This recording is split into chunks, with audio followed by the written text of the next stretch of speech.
Hey guys, it's me again. I'm just coming on. I've been gone about a week or so. I've been on a little mini vacay. I needed to really decompress and get out of the city because I live in Toronto, which is a big city. And as someone who's, empathic, I got a lot of energy going on. Sometimes I need to retreat into nature. So I packed up my mom and my baby, and we went on a road trip, and we went to the beautiful province of Quebec, which is the French-speaking part of Canada, and it's so full of beautiful nature and things to see, and it's very European-esque. So, I mean, the cities are very European-esque, so it's a different vibe and a different scene. Je ne parle pas très bien parce que je suis try. I do try to speak French. I mean, I could use more skills, but I can at least understand. And I can speak a bit, un petit peu de français.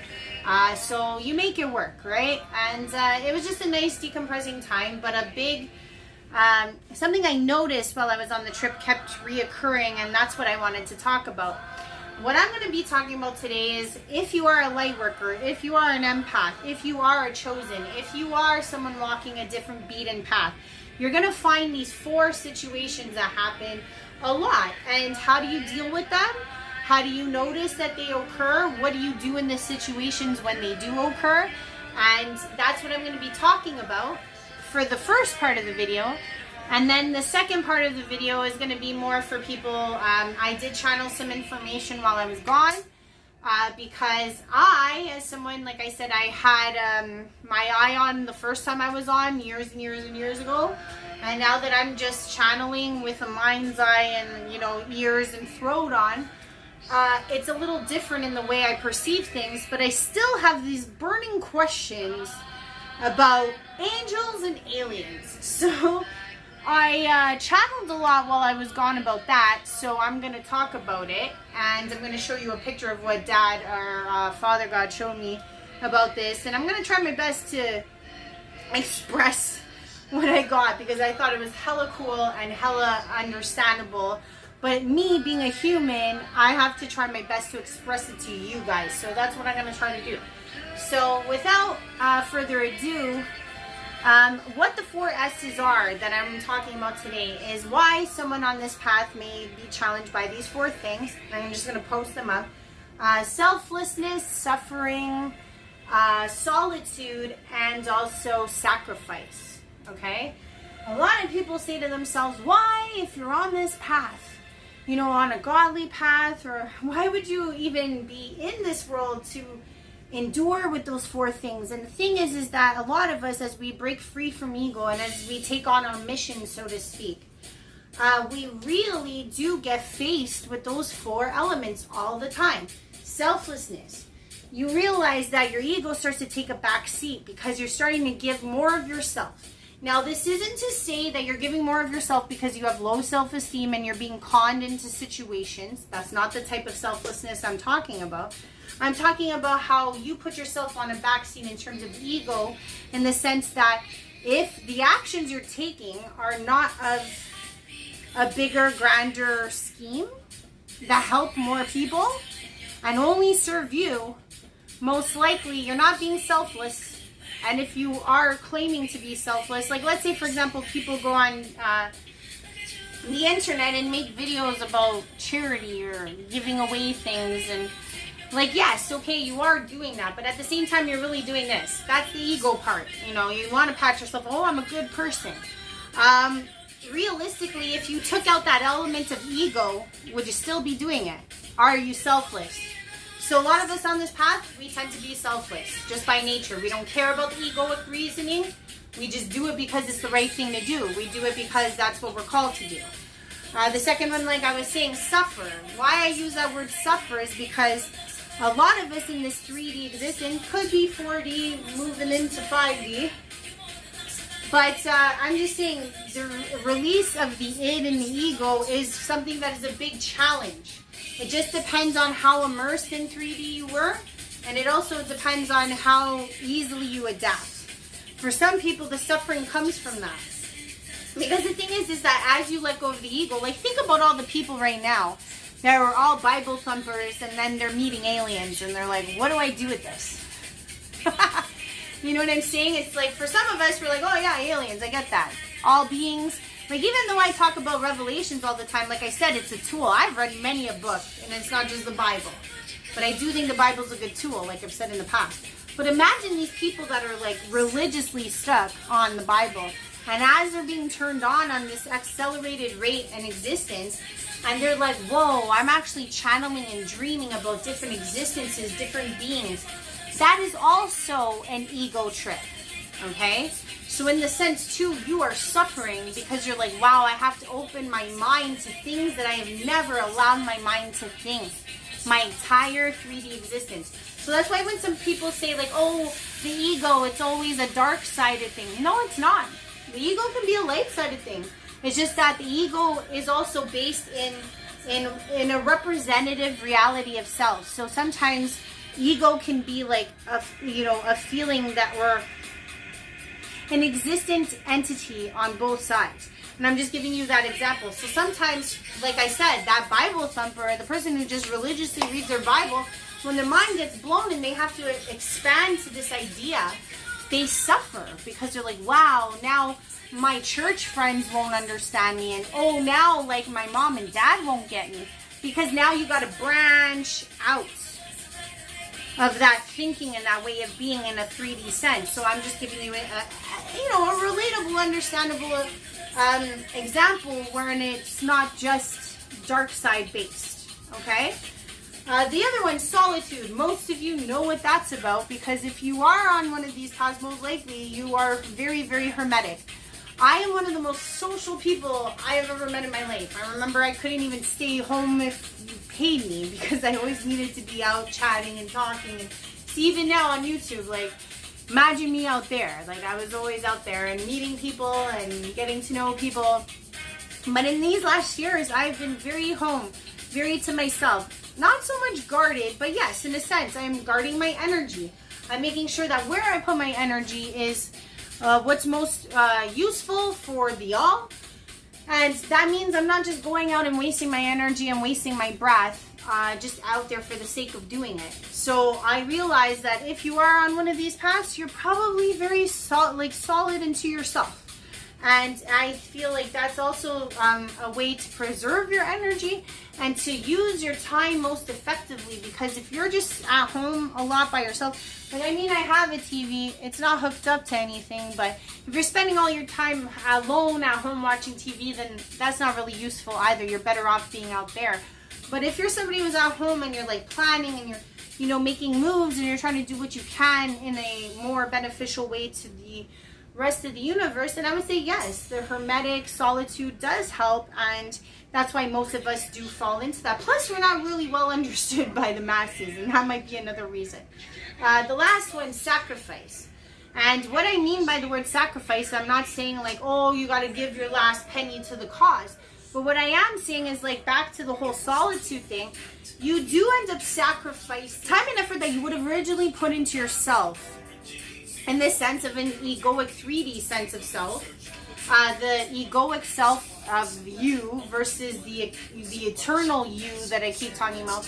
And why you would end up sacrificing is because now, instead of it being like, oh, let's go get our nails done, let's just say, twice a month, we do it once a month because that time is better suited to, let's say, go volunteer or to better my body so that I can take on more energy. Or it's like you start to sacrifice different things that you were so comfortable doing before in order to adopt a new way of being or a new way of using your time and effort. So sacrifice is something that comes with the course. So that is something that we all face, and that's something I wanted to talk about, because you end up channeling and using your money in better ways. And why someone who's on this path, you would be like, oh, well, why would anyone who's about God have to do all this? And it's like, well, you know what? When Noah was making that boat, I bet you he was alone in doing it. And I bet you no one helped him and everybody made fun of him. And then at the same time, when shit hit the fan, he was still willing to let everybody on that boat who was willing to listen. So it's just to give you an example. Like, anyone who takes one of them, I'm not saying we're all Noahs out here, but in a sense, it's like, when you're on this path, yeah, you're alone. You're not, I mean, unless we all band together, and I'm waiting and I want to do that, and I hope within the next year, like I said, I'm going to get in my car and I'm just going to like zip off and meet some people, because I feel like that's the next step. We do have to meet. Like minds think alike, you know, we gotta get together. But that seemed to come up a lot on my trip. I was always getting this like, oh, but I'm on my trip, I'm on my vacation. Isn't there a time that I just turn off? Isn't there a time that I just do what Ashley wants to do again? Is there ever this? And the answer is no. The answer is no. Once you're on this mission, once you're on this path, there is no more you in the sense of just you thinking about you. Now you're thinking about the eternal you. So the eternal you never shuts off. And the example I'll give you is one that I saw very quite blatantly. One of the nights that we got to this beautiful place with water, and there was a nice fire pit, and it was just so nice to see the stars again, because in Toronto you can't see like 2 stars, and I was seeing like nebula. It was great, okay? But there was this guy that was there that was, I could immediately tell, was struggling. Like there was like all these Quebecois people, including my mom, around this fire, and we're all just like looking at this beauty. And there's this man who was desperately trying to get attention. He was desperately trying to get people to listen to him. He was desperately always feeling like he had to be on, and he always had to be entertaining. And most of the topics he was bringing up are some of the topics we as light workers are always, you know, dealing with. Things like aliens, politics, the changes of the world, etc., etc., etc. And he was desperately trying to do these things, and he was desperately feeling like he's never understood and heard. So I let this guy just go on and on and on. Now, the selfish Ashley, meaning not the selfless Ashley, could have been like, hey girl, you've been needing a vacation for a long time, and are you going to go listening to this guy for the next couple hours? Or are you going to just take your mom and go to another fire pit and go watch the stars? But something in me was saying, no, this poor guy needs help. This poor guy needs to be understood. This poor guy doesn't have anyone listening to him. And as I did know a lot about these topics, I didn't cut him off. I didn't say anything. I just nodded my head most of the time. And I waited for him to spin out and finally lose steam, just so that I could sit him down and say, hey, there's more of us out there. You're not alone. And, you know, I understand where you're coming from, brother. And please don't lose the faith and the hope, but you've got to channel and move your energy in a different way. And that's the kind of talk we ended up having with my broken French and his broken English. But at the same time, I felt like at the end of this conversation, he felt like he wasn't so alone. So that was the goal.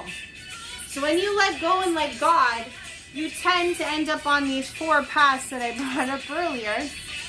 And at the same time, you end up having to let go of things that you may want versus... And I felt like it was somewhat of a test, because I was like, oh, here's this situation where I could decide to ditch this guy, or I could try to help him out. And, you know, at the end of the day, I ended up helping him out instead of going to another campsite. So I just wanted to give that example.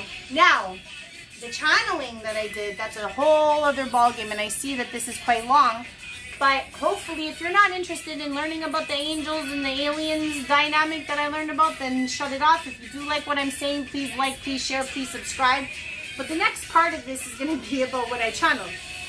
So for those of you that do know, in my last time at this I don't even know, ascension, I had an eye.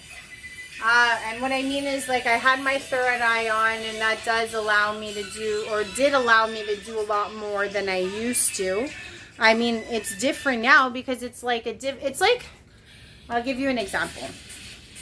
I feel like right now, the way it is for me is like I'm a blind master.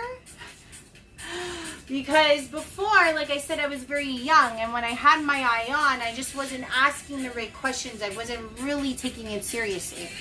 So now that I don't have my eye on, and I know it's a Pandora's box / labyrinth that I created for myself, I know that it wasn't taken away, because I did see the dead here and there sparingly throughout those 10 years.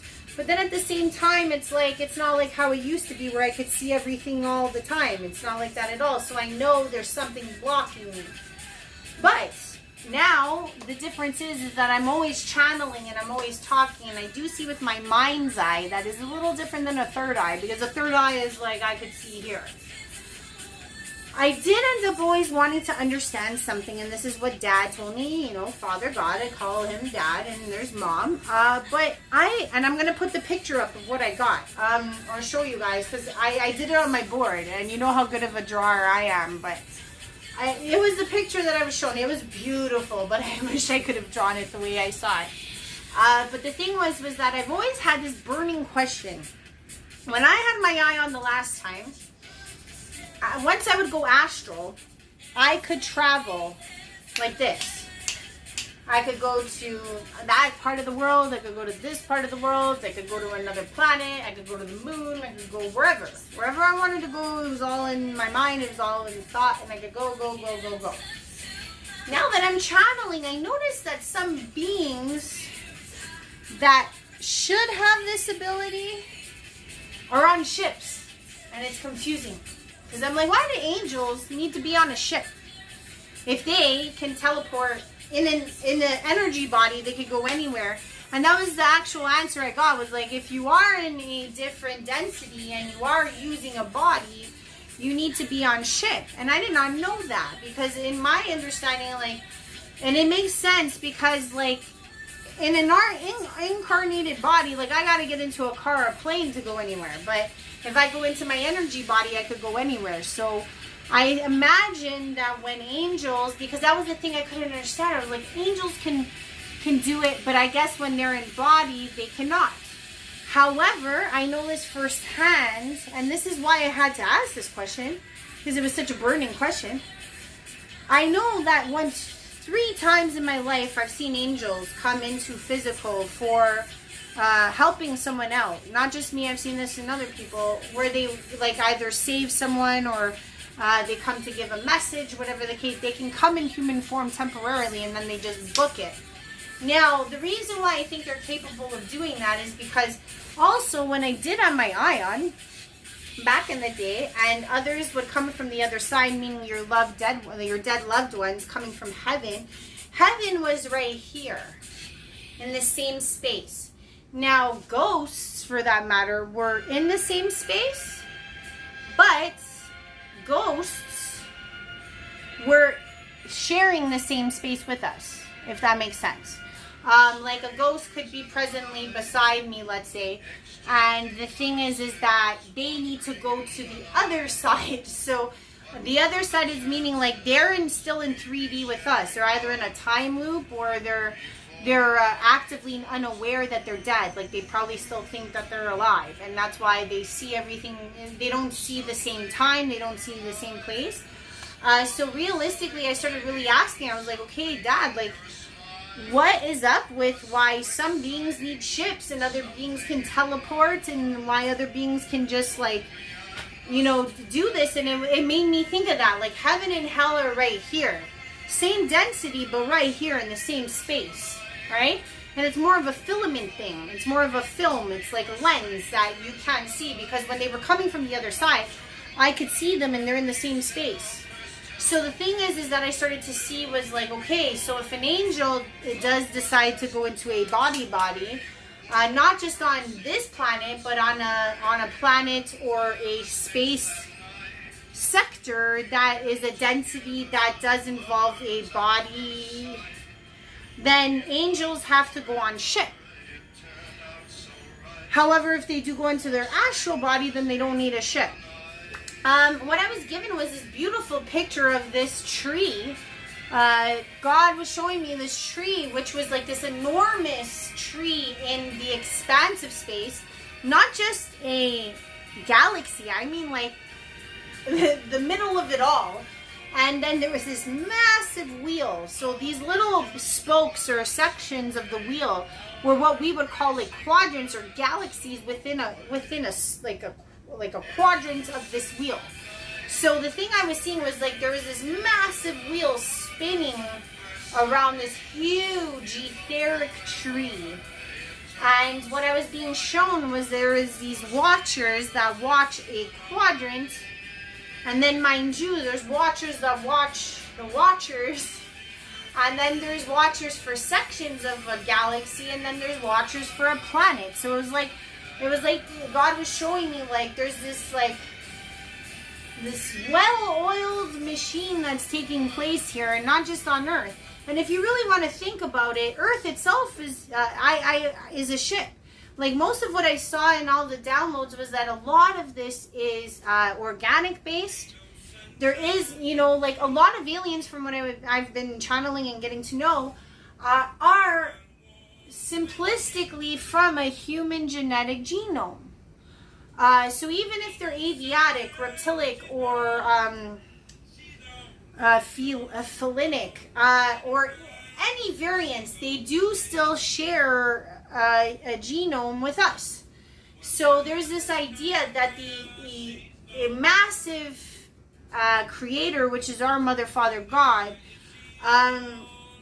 ensures that those particular alien races, even though they could dimensionally be advanced, and what that is a consciousness thought form process. Like realistically, we think of it, yes, there is an elevation factor, but also at the same time too, you can have a body and still be like 9 density or 11 density, but at the same time, it's like, even though you're in a body, ergo, you have to travel in a ship or use technology to transport you. Whereas when I would go in my energy body, I could do it just with thought. So I asked Dad, I was like, what's up with that? And then the answer I got for that was that descendants of the eternal creator of all can do it in any density in their energetic body at any time. Meaning, like, let's say for example, like I said, like an angel needs to come into Earth, they're going to show up in this body, right, to save you, because they're not incarnated, they're just using a body to, or projecting a body to you, and then they're gonna go as fast as they came. So it was like they can transplant into a density with the body and then transplant out as fast, whereas those that are incarnated angels cannot do that unless they get out into their energetic body, and then they have the same principal abilities as they did when they were not incarnated.